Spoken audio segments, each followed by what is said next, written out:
coach of the year, obviously the clutch player of the year, sixth man. Tim Hardaway is still kind of in the lead there, but in particular, rookie of the year, JJ. Just, I don't know if you have a quick thought on this one, but we've gone back and forth. Wemby was your favorite going in, and then it flipped at one point to Chet Holmgren being a favorite. Well, now it's flipped back to Wemby. I think he's around minus 150 or so. He's really turned it on, had a great month of January. What do you think? Are we going to flip back again, or do we see Wemby kind of take it from here on out? No, I'll be honest with you.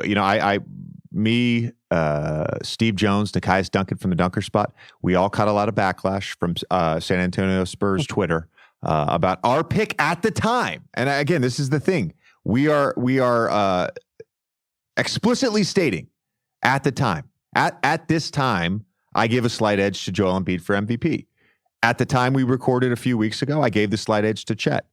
Wemby's play, particularly over the last 6 weeks since he moved to center full time, has been spectacular.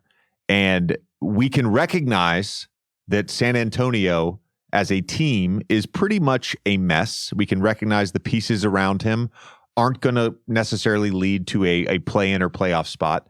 But what he's doing is remarkable. Right now, I feel like this is neck and neck. And what did you say the odds were right now? Yeah, it's flipped. So no guy has gone above minus 200. So that's kind of the breaking point. I think odds makers are just protecting themselves. They don't want to basically give the dog too much of a plus money number. So the weird thing is, JJ, so I think right now with Wemby, I want to say minus 150, minus 175 in that area. But the weird thing is you can kind of arbitrage it. So you could basically have both players at plus money so that kind of no matter what happens, you turn a profit. But again, really big move here toward Wemby based upon his play really this month. Yeah. And I would say as of today, they're neck and neck. They're tied to me. And that's why the beautiful thing about the NBA is we probably have, those teams have 38 to 36 more games. So a lot of NBA basketball to be played. Last thing I want to get to you is the odds on the Lakers right now. Big win last night against the Golden State Warriors. LeBron with another all-time performance. Steph, of course, just those two, the value they bring to the NBA. Where do they stand in terms of making the playoffs? Yeah, this one's really interesting, JJ. So to prep for, talking to you about betting markets, I try to look at like the markets that are kind of not just right in front of you, but kind of go down the DraftKings options and find something that's kind of interesting to me. So the interesting thing here with the Lakers is that there's a prop. Will they make the playoffs? Now it's minus 110 both sides. So that's basically a coin flip. There's no plus money either side, and it's basically right down the middle. Now, there is some fine print with this one as well. And I think you got to know this as a bettor. It's not just to make the playoffs to get in, but you have to be in the top six. So they can't just make the play in. They have to be in that top six. So currently after, big win against Steph Curry and the Warriors, they're now 24-23. They're in the 9th spot right now. So my question to you, JJ, is, are the Lakers the kind of team that they don't really care whether they're 6 or 9? And kind of it's just, hey, let's be healthy. Let's get into the tournament. We're going to bank on our talent. I mean, they've already won the in-season tournament. They've kind of fallen off quite a bit since that point. They're turning it around a little bit now. But how would you think, if you were betting this prop, how would you approach it? Would you lean one way or the other? I think odds makers don't know how to handle it. They're telling you that based upon this minus 110 both sides. So are they a team that just wants to get in and doesn't care? They'll do play and doesn't matter. Their talent will take over. Or do you think they'll really fight to get in the postseason, the official postseason? That way they can maybe get some rest before it really starts.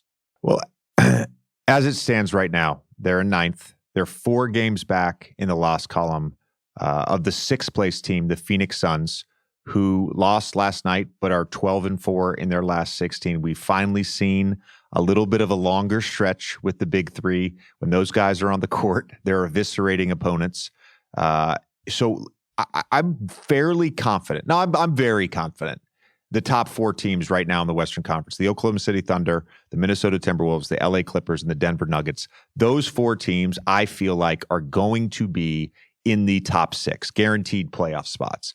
So then you have to look at the Sacramento Kings, the Phoenix Suns, the New Orleans Pelicans, the Dallas Mavericks. Those are the 4 teams ahead of the Los Angeles Lakers right now.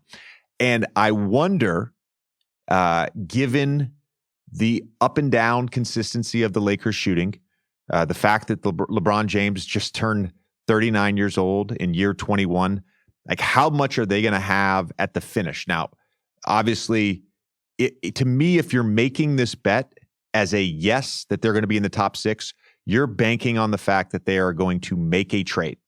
And I mean that. I don't think that this team, as it's constructed, I'm not comfortable making that bet that they're a top 6 team. So to me, I'm more comfortable making the no bet. But if you make the yes bet, to me, you're banking on the fact that they're going out and getting DeJounte Murray, right? That's been the rumor for the last week.